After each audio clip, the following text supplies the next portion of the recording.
कहानी शुरू होती है ब्रज की एक बड़ी ही मजेदार सुबह से। कृष्ण जी उठे, मुंह धोया, तैयार हुए और जैसे ही मुरली उठाने गए तो देखा, अरे बाप रे, मुरली तो गायब है। कान्हा बोले, अरे यार, मेरी मुरली नहीं मिल रही। बिना मुरली के तो जैसे मैं अधूरा हूं।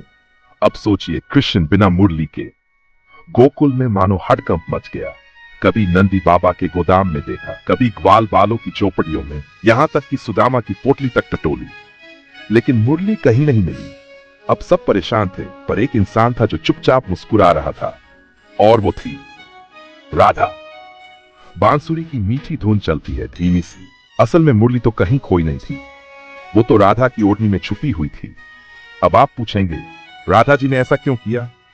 तो बात ये थी, जब भी कृष्ण मुरली बजाते, चाहे राधा कुछ भी कर रही हो, दूध दूह रही हो, गोपियों से बातें कर रही हो, या फिर कोई प्यारी सी कहानी सुन रही हो, मुरली की आवाज सुनते ही दौड़ी चली आती। एक दिन तो कहानी सुनते सुनते भाग गई। अब राधा परेशान हो गई, सोचने लगी, हर बार ये मुरली मुझे खींच ही लाती है, अब बस।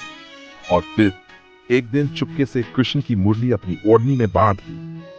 अब वापस चलते हैं। कृष्ण समझ गए, राधे, ये जरूर तुम्हारी ही लीला है।